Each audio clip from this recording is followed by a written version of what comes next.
Hello, this is D, and I'm back with another video. And today we're gonna obviously talk about the news, and what's in the news is Xbox. Now, Satya Nadella, he addressed everyone and finally clarified that Microsoft games are going to be everywhere. Now, some people are still in denial, and this is just insane, and we're gonna get into all of this today. Also, I want to talk about Nvidia's RTX 5090, 5080, and 5070 Ti have leaked. It's going to have some new technology that's going to revolutionize the way that graphics are displayed. So we're going to also go over that. So first, let's just get into the topic of the day, and that is Microsoft stating that they want their games to be everywhere you can play games. And the love for gaming, if I think about it, right, we chose the secular growth category in entertainment, which we think is gaming, and said, let's double down on it.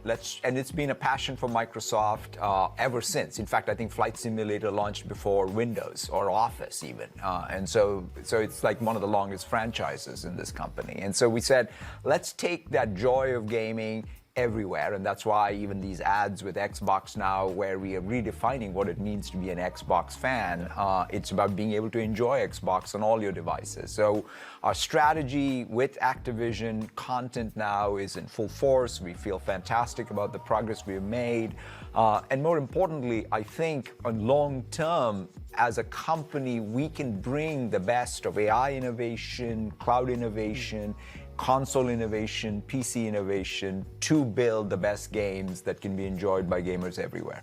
Now, a lot of people are doing a bunch of mental gymnastics with this statement, saying that it doesn't necessarily mean that Microsoft is going to put their games everywhere. They're just going to put them where it makes sense. But they're not making a lot of sales. Game Pass is of good service, and I think it's the best value in gaming. But for the amount of money that Microsoft paid to acquire all of these studios, it's simply just not enough for them to recoup their revenue.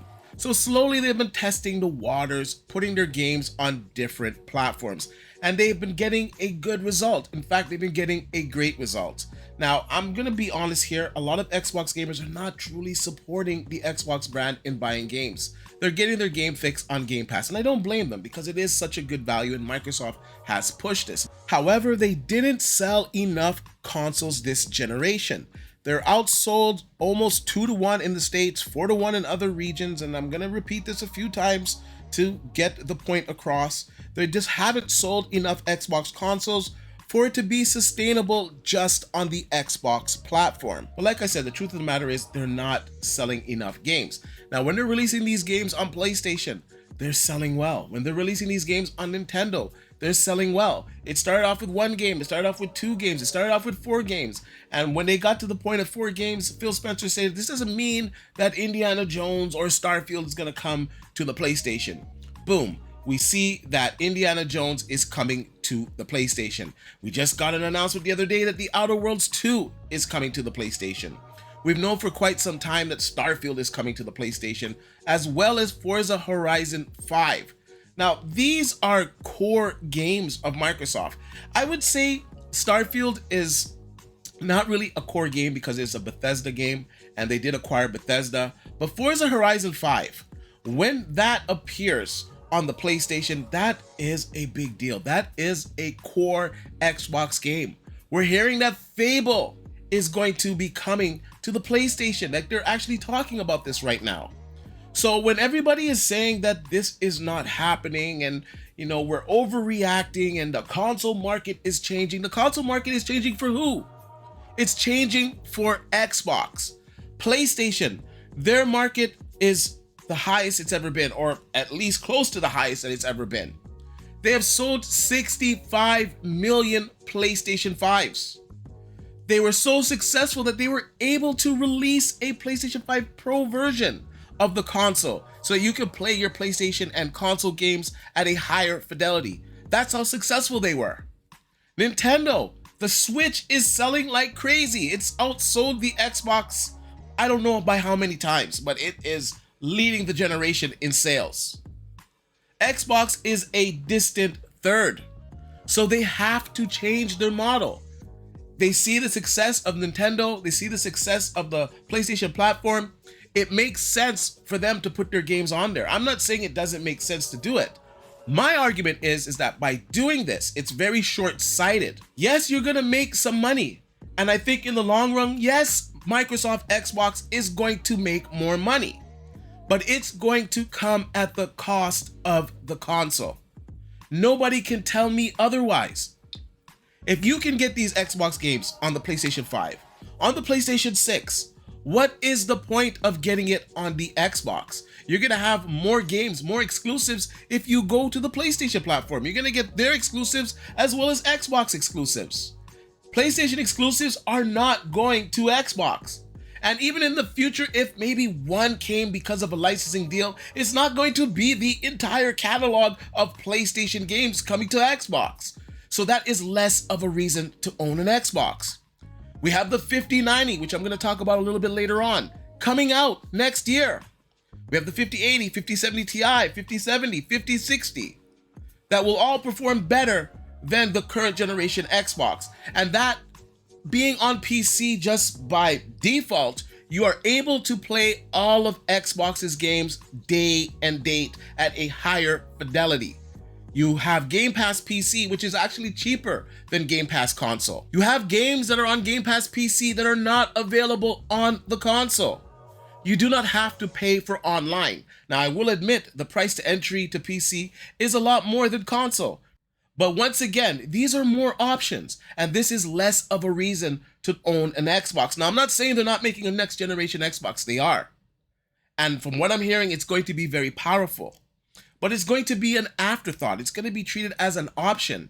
Now, hopefully it does good. And if it does good, then we will see another Xbox.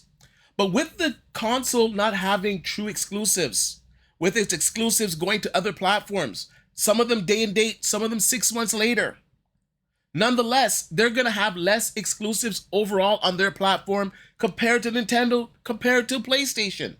Once again, making it less of a reason to own an Xbox. And if the next generation Xbox doesn't sell well, that's the end of Xbox. So all of you guys capping, oh, this is the place where I like to play my games. You know, I'm so invested into the Xbox ecosystem. This should matter to you. Because if the console goes away, where are you going to play those games? Because not all of the Xbox catalog games are available on console. Not all of them are available on Game Pass. There are a lot of games that came out on Xbox that were before Game Pass, that were before Play Everywhere. Those games, you will no longer have access to it if there's no Xbox console. Unless maybe they make it available in the cloud or something.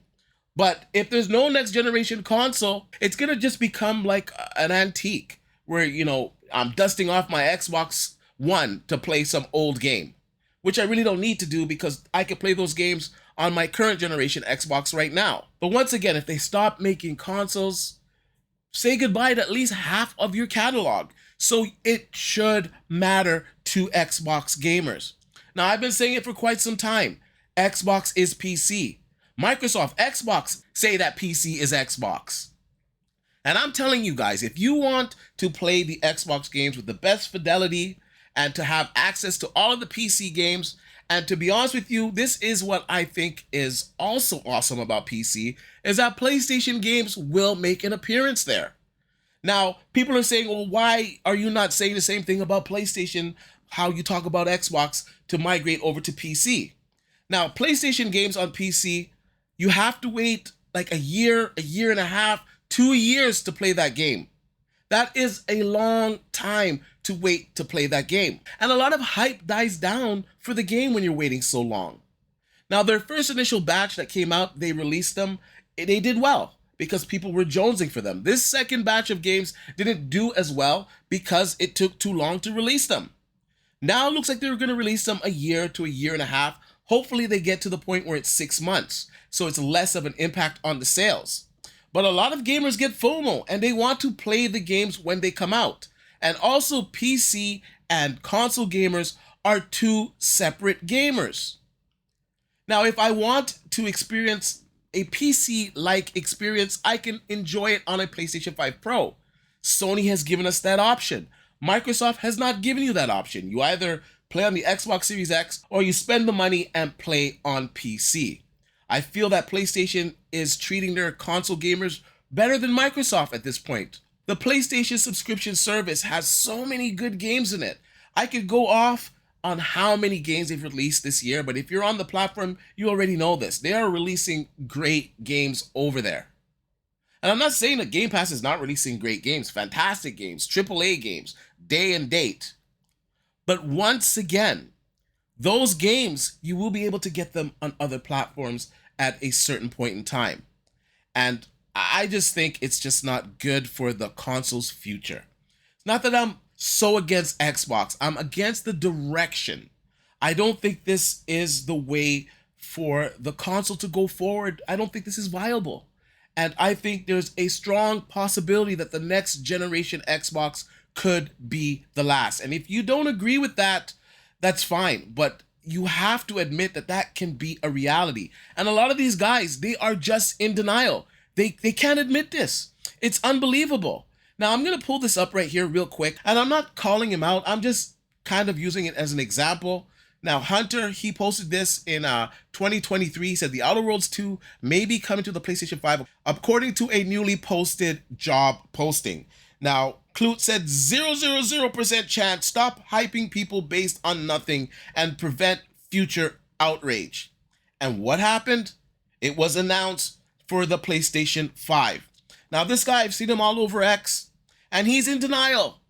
He's saying this is the new way of Microsoft doing business. No, and I disagree. This is the actions of a losing team, of a losing side that needs to make money and, basically just sells out. That's what's happened here. They have sold out to the core Xbox audience, the base that got them to this point. By putting your games on every platform, I believe truly it is a slap in the face to these gamers that got you to this point. All the other guys that are saying otherwise, they're just coping. I'm seeing Xbox content creators do polls and saying, look at our polls. Xbox guys say it's not a big deal. Your polls are really skewed. You are addressing the hardcore Xbox fanboys, a lot of the base. And these guys, they're detached from reality. Because we've been saying this for the longest time ad nauseum. And I'll admit, in the beginning, I didn't think it was going to be all games. I said that it's going to be a lot more games than gamers expect and that they're comfortable with. I really didn't think it was going to be the whole slate. But when Phil Spencer said that for Halo there is no red line, I could see the writing on the wall. And now it's Satya Nadella coming out and saying this. We know that this is where Xbox future lies. So once again, they're going to make a next generation console. It's going to be treated like an option. I believe it's going to be an afterthought. Hopefully it'll do well, so well that they'll make future iterations of that console. But I just don't see that being the case because you're going to be able to play those games on the PlayStation 6. You're going to be able to play those games on the PlayStation 5, the PlayStation 5 Pro. And I truly believe a lot of gamers are going to find the Xbox platform less attractive. Anyways, I don't want to talk about this anymore. I think it's time to move on from this. It is what it is. To all the guys that are in denial, you can just be in denial as much as you want. It's not going to change the facts. It's not going to change what is going to happen. And, when you guys are disgruntled and you're unhappy and you finally wake up, I'm just going to say I told you so. And I tried to ease your guys' pain. Now let's move on to some RTX news. Now this is coming from TheVerge.com. Tom Warren, like usual. I'll leave a link in the description down below so you guys can check it out for yourself. Now in January, we're going to have CES 2025. AMD is going to be announcing new GPUs, as well as Nvidia. And we have some leaks today regarding the RTX 5090, 5080, 5070 Ti, and 5070. And they are promising that it will revolutionize how graphics are processed and displayed. Now, the article goes on to say NVIDIA's new RTX 50 series graphics card are looking to be more like a lock for CES 2025 than ever, with Zotac and Acer now having leaked many as many as 5 new GPUs, ones which have also a new AI trick up their sleeve that we've never seen before. Inno3D, an NVIDIA graphics card partner, says it plans to highlight a wide slate of NVIDIA AI features at the Las Vegas show, including neural rendering capabilities that are allegedly revolutionizing how graphics are processed and displayed. It's not 100% clear from the company's vague teaser if the new RTX 50 series has this hardware feature, but it appears alongside other features that are typically attributed to the cards like improved ray tracing cores. Now let's just read it over here. It says advanced DLSS technology, Nvidia deep learning, super sampling offering even better image quality and higher frame rates. Enhanced ray tracing, improving ray tracing cores to deliver more realistic lighting, shadows, and reflection in games. AI accelerated graphics, improved performance in AI assisted tasks, and better integration of AI in gaming and content creating workflows. Neural rendering capabilities, revolutionizing how graphics are processed and displayed. Now, that's very interesting to me. I don't even know how to process that. How is this neural rendering capability going to change the way graphics are processed and displayed? Are we going to be getting some true to life graphics with this technology? Now, if this new technology is really going to revolutionize how graphics are processed and displayed, I got to say it's a pretty big deal. And I'm going to go as far to say that I'm going to give Nvidia the benefit of the doubt that they're not overhyping this technology. They were the first to bring us ray tracing.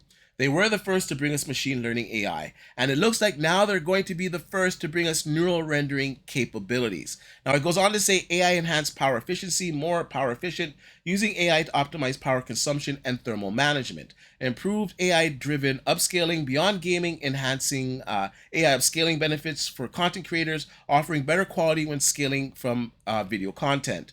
General AI acceleration optimizations for accelerating generative AI tasks, aligning with the growth trend in AI content creation.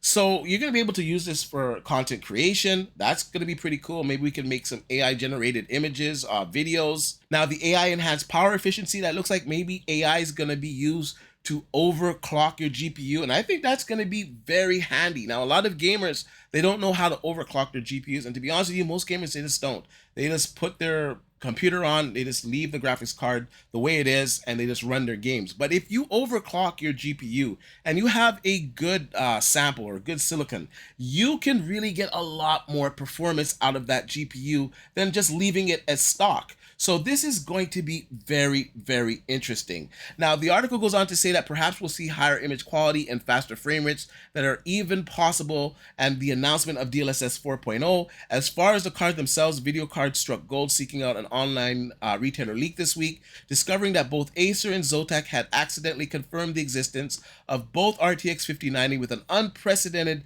32 GBs of GDDR7 memory. And the RTX 5080 will have 16 gigabytes. Now that's pretty crazy. 16 gigabytes, I think should be the norm, honestly. I hope they weren't even considering putting 12 in the 5080. I think 12 is the bare minimum for a GPU, at least if you want to run it with everything maxed up at 4K. You need to have at least 16 gigabytes. Now, 32 gigabytes of GDDR7 is insane. I cannot wait to see the performance of the RTX 5090. Now, they also talk about the 5060 Ti and the 5060, and they are on the way, but they're not going to be released at launch. They talked about the 5080 and 5090D for China, the RTX 5070 Ti, whose specs recently leaked, and even the base RTX 5070. So I gotta be honest with you guys, it's really exciting time for all of us PC users out there. And I'm gonna also start to cover more PC stuff on this channel because I know a lot of Xbox guys are gonna start to make the transition over to PC. And I wanna be able to provide you guys with guides and advice and show you the different technologies and different things that are available on PC. Now, we've always talked about PC stuff on this channel, but somewhere along the way, we kind of stopped talking about PC stuff as much and concentrated on the console. Meanwhile, I was always on PC, but I had so many console followers that I just had to address my audience. But we're going to go back to our roots. We're going to start talking about TV stuff again. We're going to talk, of course, about PlayStation stuff. I'm not going to stop talking about Xbox stuff completely. Now, if something good comes out, there's some good news, of course, I'm going to cover it. But I just can't really support the brand anymore, so I'm not going to be as enthusiastic about it. But at the same time, I'm not going to be fake or phony. If there's a good game that is available on the platform, I'm going to call it as a good game. I'm always going to be unbiased when it comes to the game. Now, as far as the direction that Xbox is going in, I've said it ad nauseum, I'm just not with it. Now, I want to know what you guys think about today's story. What do you think about the 5090? Do you plan on getting it? Are you curious what this neural rendering capability is of the 50,000 series cards? What are your thoughts on Xbox games going to all platforms? Do you agree with me that it gives you less or gamers less of a reason to own an Xbox? And do you think that the natural progression for Xbox gamers is just to migrate over to PC? Anyways, you guys let me know what you think about all the stories today in the comment section down below. And like I usually say, please like, share, subscribe to the channel, and I'll see you guys on the next one.